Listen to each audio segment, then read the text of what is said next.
अलग अलग मर्दों के साथ संबंध बनाने के लिए बोलती हैं उसकी माँ। गाड़ियों में लड़कियों को लेके पता नहीं कितनी बार सोया होगा, कितनी बार नहीं सोया होगा। अनगिनत लड़कियां हैं उसके साथ। ना ही वो मुझे खर्चा दे रहे हैं, ना मुझे रख रहे हैं। और इस बच्ची के लिए उन्होंने बोल दिया कि हम इसको भी नहीं रखेंगे। इसकी माँ ने तो इतना गंदा धंधा खोल रखा है, बहुत बुरा। बेटे की शादी करवाती है और बीवियों के साथ गलत काम करवाती है। उन्होंने ये बोला था कि अब हम इस बच्ची से भी गलत काम करवाएंगे, इसको तू तैयार कर रही है, अब हम इसकी भी कमाई खाएंगे। फोन से डील उसकी माँ करती है और अपने बेटे को हमारे पास भेजती है कि जा लेके जा। शादी के कुछ दिन बाद मेरे ससुराल वाले और उसकी 2 बीवियाँ जो है मेरे घर घुस गई थी। शादी से पहले कोई नहीं था, सब कब्रिस्तान में थे, उसके घर वाले सब मर गए थे। एक हिंदू है, एक मुसलमान, एक का नाम मधु है, एक का नाम यास्मीन बानो। उनके माँ बाप ने उनको छुपा रखा है। उनके माँ बाप सामने नहीं लेके आ रहे थे कि ये बच्ची मेरी नहीं है, मेरी नहीं है। जब तुम्हारी नहीं तो तुम डीएनए टेस्ट करवा लो, मैं उसमें भी राजी हूँ। नमस्कार, आप देख रहे हैं तेज तर्रार और मैं हूं आपके साथ परमजीत कौर। देखिए, इस वक्त मैं राजधानी दिल्ली के मटियाला इलाके में मौजूद हूं और यहाँ पर हम एक खबर करने आए थे, लेकिन यहाँ जो है हमें एक महिला मिली। देखिए, कहा जाता है कि शादी जो है वो 7 जन्मों का साथ तय करती है, लेकिन वही शादी में अगर धोखा हो, चीटिंग हो, तो वो एक जन्म या कहूँ एक दिन भी वहाँ पर सज़ा जैसा लगने लगता है। कुछ ऐसा ही इस महिला के साथ हुआ। मेरे साथ ये जो महिला मौजूद है, आप पहले तो इन्हें दिखे कि इनकी छोटी सी मासूम बच्ची भी इनके साथ नज़र आ रही होगी। दरअसल इनके साथ कुछ ऐसा हुआ कि इनके पति ने इनको धोखा दिया। देखिए, इनके पति ने 3 शादियां कर रखी हैं और ये बात इनकी नॉलेज में थी ही नहीं, यानी कि इनके साथ इनकी शादी में धोखा हो गया। ये दर दर भटक रही हैं अपनी मासूम बच्चे को लेकर, बिना तलाक के। ना तो इनका पति इनको जो है इनके घर पे रख रहा है। देखिए, तलाक नहीं हुआ, कुछ नहीं हुआ और इनको घर से बाहर निकाल दिया गया। आखिर इनकी ऐसी क्या गलती थी या ऐसे इनसे क्या हो गया जो इनके पति ने इनको इतनी बड़ी सज़ा दे डाली? अब मैं इन्हीं से सीधा जुड़ूंगी और जानूंगी कि आखिर इनके साथ हुआ क्या कुछ है। क्या नाम है मैम आपका? रुखसार। मैम, आपके साथ क्या हुआ? आपकी शादी कब हुई, बताएंगे एक बार? मेरी शादी हुए 3 साल हो गए हैं। ठीक है। और 3 साल से मतलब मेरा पति जो है एक दिन भी ढंग से मेरे साथ नहीं रहा। अच्छा। आए दिन भागता रहता था। अब जब शादी हो गई, शादी के कुछ दिन बाद मेरे ससुराल वाले और उसकी 2 बीवियां जो है मेरे घर घुस गई थी। उन्होंने उसको मारना शुरू कर दिया था। तो हाँ जी, मैंने उनसे पूछा, आप लोग कौन हो, क्यों मार रहे हो आप इसको? बोले, हम इसकी बीवियां हैं और हम इसकी माँ हैं। दोनों बीवियां एक दोनों साथ? बीवियां एक साथ मेरे घर में घुस गई थी सुबह आप सुबह का तीसरी टाइम। हो? हाँ जी, एक हिंदू है, एक मुसलमान, एक का नाम मधु है, एक का नाम यास्मीन बानो है और मेरा नाम रुखसार है। और ऐसे करके वो आए दिन भागते ही रहते हैं। मतलब अभी तक वो भाग ही रहे हैं, मुझे रख नहीं रहे। ना ही वो मुझे खर्चा दे रहे हैं, ना मुझे रख रहे हैं। और इस बच्ची के लिए उन्होंने बोल दिया कि हम इसको भी नहीं रखेंगे। इसके मतलब तुम ये सोच लेना कि इसके बाप जो है वो मर गया। जब जिंदा है तो मैं कैसे सोच लूँ कि वो मर गया। आपकी शादी किसने करवाई थी इनसे? मेरी शादी जो है एक हम रिश्ते उसका, वो गाड़ी चलाता है मेरा हस्बैंड। आपके रिश्तेदार? हाँ, मैं मतलब मेरे रिश्तेदार नहीं है वो, उसके साथ ही ड्राइवर है वो। अच्छा। वो ही लेके आया था रिश्ता हमारे घर पे। आपकी भी दूसरी शादी है? हाँ जी, हाँ जी, मेरी भी दूसरी पहले शादी ही है। आपका तलाक? हाँ, मेरे पहले वाले हस्बैंड जो है ख़त्म हो गए। उनसे मेरे 2 बच्चे हैं, जो दोनों बच्चे, एक तो लड़की की मैंने शादी कर दी है और एक मेरे साथ रहता है वो बच्चा। ठीक है, मतलब शादी से पहले आपको ये चीज़ नहीं पता थी कि वो ऑलरेडी नहीं पता था मुझे। कुछ बताया भी नहीं, कुछ नहीं बताया था, दूर दूर तक कुछ नहीं बताया था।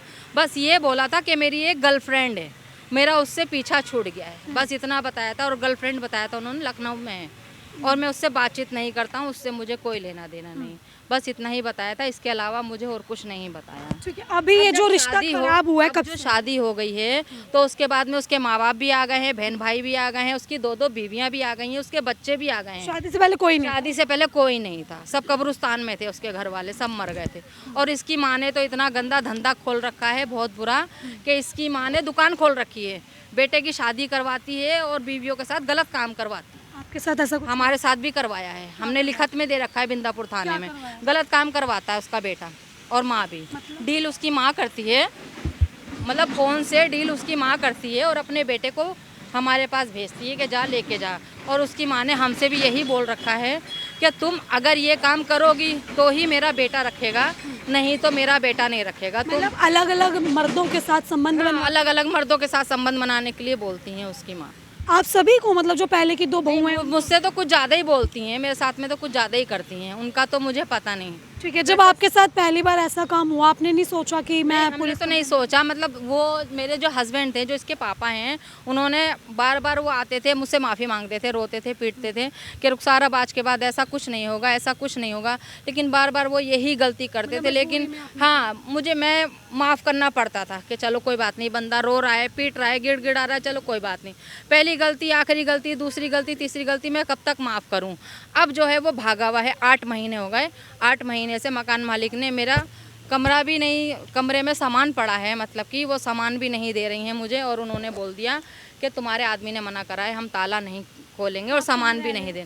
अब तो मैं कभी उसमें रहती हूँ, कभी रोड पे, कभी कहीं, कभी कहीं, कभी कहीं। हाँ, ऐसे करके मैं टाइम गुजारती हूँ, मतलब दिन भर तो भटक भटक के काट लेती हूँ, और रात में अपने घर में किसी फैमिली वाले के यहाँ जाके सो जाती हूँ। 8 महीने पहले जो पति आपका भागा, क्या आखिरी कहाँ से भागा? वो मेरे घर से भागे। कहाँ रहते थे आप लोग? ये फेज़ 2 में। फेज 2 में। हस्बैंड, वाइफ और बच्ची, आप ही तीनों रहते थे? हाँ जी। सास उस टाइम पे नहीं थी साथ में? नहीं, सास नहीं थी। सास नहीं थी। आपने कंप्लेन रहते थे, वो रहते थे। कंप्लेन कब करवाई है आपने? कंप्लेंट करे हुए मुझे काफ़ी टाइम हो गया, इसमें लिखा हुआ है। 4 महीने हुए जी। अप्रैल में। क्या हुआ अभी तक? पकड़ा कार्रवाई नहीं हुई। कौन से थाने का मामला है? ये बिंदापुर थाने का मामला है। बिंदापुर थाने। मैं SHO के यहाँ भी होके आ गई हूँ, वहाँ भी कोई कार्रवाई नहीं है, कोई सुनवाई नहीं है, और जो हमारी बिंदापुर की SHO हैं, IO हैं, वो भी कोई कार्रवाई नहीं कर रही हैं, कुछ नहीं कर। कुछ नहीं कर रही हैं। पति से कोई बातचीत हुई फोन कोई वगैरह? बातचीत नहीं होती। कुछ पता ही नहीं है कहाँ? नहीं है, तो वो मतलब अपने माँ बाप के साथ ही, कहीं दूर नहीं है। उनके माँ बाप ने उनको छुपा रखा है, उनके माँ बाप सामने नहीं लेके आ रहे, ना ही उनके माँ बाप समझा रहे हैं कि छोटी सी बच्ची है, चल रख ले, या नहीं रखना चाहता तो मुझे छोड़ दे, फैसला कर दे, मुझे कोई दिक्कत नहीं है, मुझे कोई आपत्ति नहीं। जब मैं इतने दिन ऐसे काट चुकी हूँ तो और भी आगे काट लूँगी। मतलब आप चाहती हैं कि मतलब एक फैसला हो जाए, या तो तलाक दे दे या कुछ? हाँ हाँ, कुछ तलाक तो नहीं करें। हुआ? नहीं, तलाक नहीं हुआ। अच्छा, जैसे मेरे आप पास लोगों तो में सारे सबूत हैं। आप लोगों में जैसे ये होता है कि भाई मुंह से ही बोल दिया 3 बार तलाक। वो ऐसा नहीं बोल सकते ना अब, हाँ। वो ऐसा नहीं बोल सकते अब, क्यों? आपको पता ही है कि क्या चल रहा है कि घर में कहीं ऐसा तो नहीं हुआ कुछ आप? नहीं, ऐसा कुछ नहीं हुआ। ना उन्होंने तलाक अभी दिया तक ना? ऐसा कुछ नहीं हुआ। बस उनकी ये जिद है कि मैं काम पे जाऊं, मैं गलत काम पे जाऊं, तो मैं गलत काम पे नहीं जाऊंगी। भाई बच्ची हो गई मेरी, और अब आके वो ये बोलते हैं कि ये बच्ची मेरी नहीं है, मेरी नहीं है। जब तुम्हारी नहीं तो तुम DNA टेस्ट करवा लो, मैं उसमें भी राजी हूँ, मैं उसमें भी तैयार हूँ। मतलब वो बच्ची को कहते हैं मेरी? बच्ची को नहीं अपनाने के लिए कह रहा। और फिर उन्होंने लास्ट में जो उनकी दूसरी बीवी है, और उन्होंने मेरे हस्बैंड में लास्ट में एक बार बात करी इंस्टाग्राम पे मुझसे, तो उन्होंने ये बोला था कि अब हम इस बच्ची से भी गलत काम करवाएंगे, इसको तू तैयार कर रही है, अब हम इसको भी मतलब धंधे पे भेजेंगे, अब हम इसकी भी कमाई खाएंगे। उन्होंने खुद ये बात बोली है, और ये मैं आखिरी सांस तक भूलूंगी नहीं, मरते दम तक नहीं आपने भूलूंगी। ये सब पुलिस को बताया? नहीं, पुलिस वालों को बताया था, IO को, मैडम को बताया था, बोले वो तो ऐसा कुछ नहीं है, वो बोल दिया होगा ऐसे ही उन्होंने। मतलब इतनी पुलिस की नाकामी कि पति को सामने नहीं ला पाई? ना, नहीं ला पा रहे हैं। आपने नंबर वगैरह, एड्रेस? सब कुछ दे रखा है। फिर क्या ढील हो रही है, क्या लग- ढील पुलिस वालों की तरफ से ढील हो रही है। अभी आप बता रहे DCP ऑफिस भी? हाँ, वहाँ भी DCP नहीं मिले मुझे, मिले नहीं? नहीं मिली। अच्छा, आप सिर्फ इतना चाहती हैं कि एक फैसला हो जाए? हाँ, साथ रहना चाहती हैं उनके? साथ तो जब वो रखेंगे तो रहेंगे, मतलब 2 बीवियां होने के बावजूद आप रह लेंगे? जब वो रखेंगे तो हम रहेंगे, जब उनको रख सकते हैं तो हमें भी रख सकते हैं। और अगर वही धंधे आपसे उनको- करवाए तो? आगे अगर करवाएंगे तो फिर उसके बारे में सोचा जाएगा ना, फिर उसके बारे में सोचा जाएगा कि क्या करना है, क्या नहीं करना। अब तो पुलिस वाले यूँ कह देते हैं हम इसमें कुछ नहीं कर सकते, IO जो है हमारी में यूँ कह देती है हम इसमें कुछ नहीं कर सकते, हम कोई कार्रवाई नहीं कर सकते। हमने बोला चार्जशीट तैयार कर दो, तो उसमें भी 6 महीने लगेंगे। ठीक है, क्या चाहती हैं मैम आप? क्या इंसाफ हेल्प? चाहती हूँ मैं तो, अपने लिए और अपनी बच्ची के लिए इंसाफ। मुझे इंसाफ मिले, मैं इंसाफ के लिए खड़ी हूँ। आपके मेरे लिए ना करें वो, मेरे हस्बैंड मेरे लिए ना करें, मेरे सास ससुर इस बच्ची के लिए करें। आपको लगता है बच्ची सुरक्षित रहेगी उस घर में? उस घर में नहीं रहेगी, कहीं और लेके रहें मुझे। पति रहेगा सर? हाँ, पति नहीं रहना चाहते ना रहें, मुझे कोई दिक्कत नहीं। आपको हक दे दे आप? हाँ, मुझे हक दे दे, मेरा खर्चा देते रहे, मुझे कोई दिक्कत नहीं है। घर बैठे मुझे खर्चा दें, मेरा भी दें और मेरी बच्ची का भी दें। और वो चोर तो एक नंबर का है, गाड़ी जब चलाने जाता है तो गाड़ियों पे से तेल बेच देता है, CNG बेच देता है, और पकड़ा जाता है तो वहाँ से गाड़ी छोड़ देता है। मतलब ऐसा हो? हाँ, ऐसा आदमी है वो। शादी से पहले कुछ? और गाड़ियों में लड़कियों को लेके पता नहीं कितनी बार सोया होगा, कितनी बार नहीं सोया होगा, अनगिनत लड़कियां हैं उसके साथ। शादी से पहले आपको कुछ नहीं पता? नहीं, कुछ नहीं बताया। आपके घर वालों का कितना सपोर्ट है आपको? मेरे घर वालों का तो कोई सपोर्ट नहीं है। वो नहीं है? नहीं है, मेरे घर वालों का कोई सपोर्ट नहीं है, मेरे फैमिली वालों का। आप अकेली? मैं अकेली खड़ी हूँ, अकेली लड़ रही हूँ मैं इस बच्ची के ठीक लिए। है, देखें आप इस महिला के हालात पहले एक बार देखें कि दर दर भटकती हैं, ना रहने को घर है, ना कुछ खाने पीने को इनके पास चीज़ें हैं। ये दिन दिन भर जो है ऐसे ही भटक रही हैं, अपनी बच्ची के साथ इंसाफ मांग रही हैं। देखिए जो इनका पति है उन्होंने जो है इनको चीट किया, 2 शादियां होने के बावजूद तीसरी शादी उसने इनसे की, धंधे करवाए इनसे, ऐसे इनके आरोप हैं। इनकी सास ने इनसे धंधे करवाए, गलत कामों में इन्हें डाल दिया और अभी बच्ची के लिए भी कुछ ऐसी धमकियां इनको मिल रही हैं।